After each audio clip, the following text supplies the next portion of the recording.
বিসমিল্লাহির রহমানির রহিম। আসসালামু আলাইকুম। জনতার রান্নাঘর থেকে সবাইকে জানাচ্ছি শুভেচ্ছা। আশা করি সবাই ভালো আছেন। আজকে যে রেসিপিটি করব সেটা হচ্ছে ইলিশ মাছ ভাজবো। মাওয়া ঘাটে সেদিন ইলিশ মাছ খেয়েছিলাম, ঠিক ওইভাবে করে ভাজার চেষ্টা করব। যাই হোক, এখানে আমি একটা ইলিশ মাছ নিয়েছি। এটা হয়তো বা 700 বা 800 গ্রাম হবে, পুরাটাই নিয়েছি। আর এখানে আমি দিয়ে দিচ্ছি 1 চামচের মতন মরিচের গুঁড়া, আধা চামচ থেকে কম হলুদের গুঁড়া, ধনিয়ার গুঁড়াটাও হলুদের গুঁড়ার সমানই। কিন্তু মাছটা আমি লবণ দিয়ে অনেকক্ষণ আগে রেখে দিয়েছিলাম, পরে আবার ধুয়ে নিয়েছি। আর অল্প একটু লবণ দিয়ে দিচ্ছি। লবণটা দিয়ে রাখলে হয় কি, ভিতরে লবণটা যায়। আর সব কিছু সুন্দর করে মাখিয়ে নিব। তেমন কোনো মশলা দিতে হবে না। ইলিশ মাছের মশলা কম দিলেই ভালো লাগে খেতে।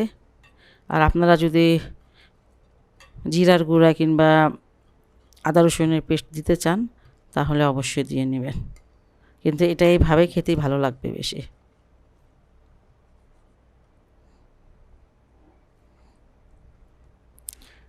মশলাটা মেখে নিয়েছি। মাছটা রেখে দেবো বেশি না, 10 মিনিটের জন্য। আর যদি সময় থাকে আধা ঘন্টার জন্য রেস্টে রাখতে পারেন।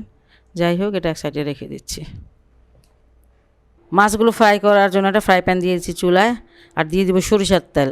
সরিষার তেলের মধ্যে ভাজতে হয়, দেখছি ওনারা সরিষার তেলের মধ্যে ভাজেন। তাওয়াতে বেশ অনেক তেল দিয়ে রাখেন দেখছি। তেলটা গরম হয়ে গেছে, এখন মাছগুলো দিয়ে দিচ্ছি। বিসমিল্লাহির রহমানির রহিম।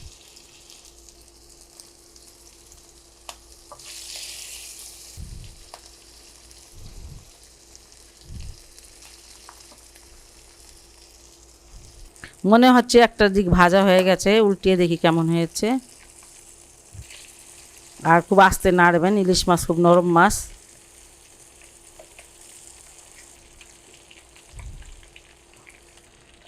মাছগুলো ভাজা হয়ে গেছে, দুই দিক ভালো করে ভেজে নিয়েছি।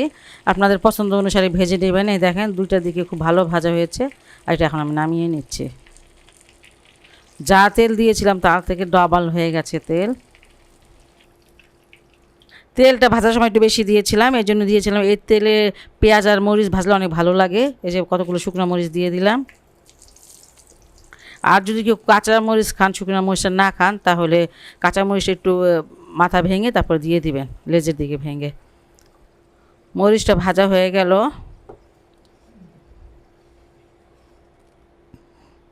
বিসমিল্লাহ। এখানে 1 বাটি পেঁয়াজ দিয়ে দিচ্ছি।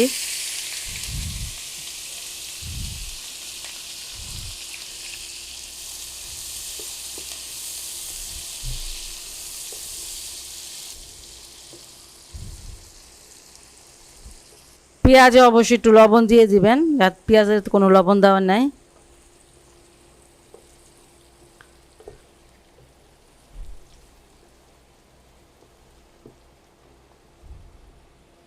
পেঁয়াজটা ভেজে নিয়েছি, এর থেকে বেশি ভাজবো না, এর থেকে বেশি ভাজলে বেরেস্তা হয়ে যাবে। যাই হোক, এটা এখন আমি নামিয়ে নিব।